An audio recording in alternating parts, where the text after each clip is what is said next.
Maybe it's telling on how I think about things, but when Lem said he trusts him like a brother, my first thought was, if family showed up, would I trust them not to mess up my life? Welcome to the heart of the stories we tell. My name is Rob, and tonight I will be reviewing Midnight Texas, Episode 3, Lamel Unchained. Vampires arrive at midnight looking for Lem, but Mainfred has feelings that there's another reason for their visit. Well, there really is, and let's be honest, we knew from the beginning that they couldn't be trusted just from the preview from last week. The story is starting to ratchet up, and I don't have much to say that doesn't fall into spoiler territory. So for now, I'm going to throw this up here. So once again, it's stop, spoiler time. So I'll handle the vampire part of the story in the second half of my review. The first half I want to talk about what I call the meta plot, what's going on overall throughout the whole season, maybe the whole series. And that's this whole thing about the bell has been rung and the darkness is coming again. Now, we found out that not only is this an angel, but a fallen angel. And exactly how his story goes, we aren't 100% sure. But I will say this.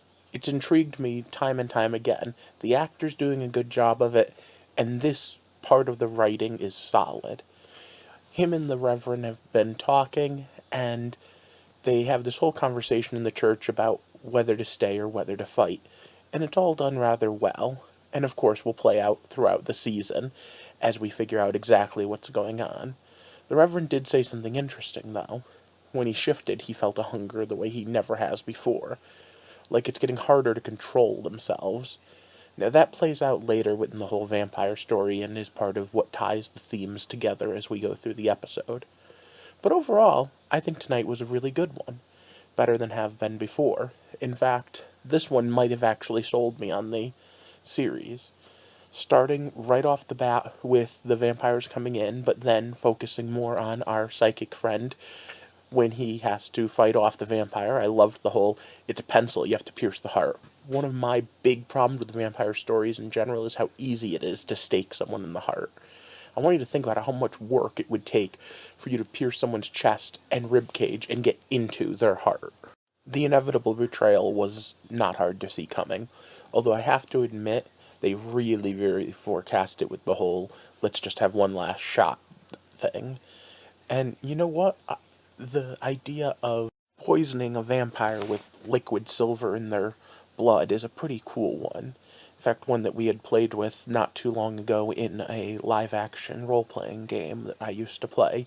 We used silver nitrate, like you use to develop pictures, on werewolves.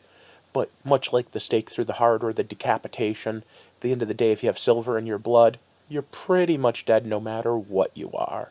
Now, the episode did feature a few other cool tricks.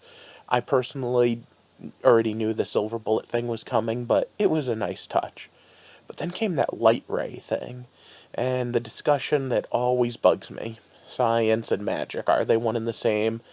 Well, complicated. I did a video on it a while back.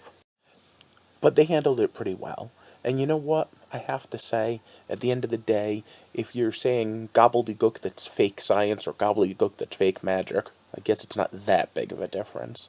But the main part of tonight's episode was all about how Lem became a psychic vampire. And if you remember back to episode 1, I thought that was a cool idea. I guess not all vampires are like him.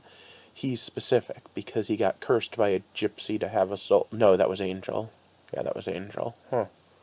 Okay, well, either way, he's the good vampire to all these bad vampires. But at the end of tonight's story, it didn't matter who was the good or the bad. What mattered was who was the gullible and who fell for the trickster. But at least I thought so. What did you guys think of tonight's episode? I think it was the best one so far, and it sold me on the fact that there was more coming up that might interest me. I especially liked the fact that we had the Reverend and the Angel talking the way they did. Again, that really was the best part.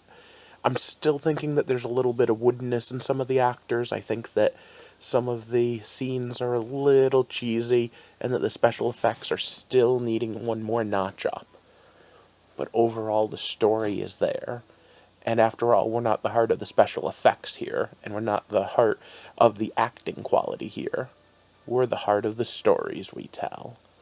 So what do you think is the theme behind midnight, Texas. I'm interested in your thoughts and your ideas of what was symbolic. Because I tell you mine all the time. And as I say, I like to build a community. I'd like to talk about what makes these stories.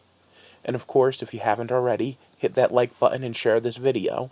And if you haven't subscribed yet, subscribe and hit that little bell alert to get all alerts, because this is going to be our community now, as we walk through and explore the heart of the stories we tell. Thanks for watching and have a good night.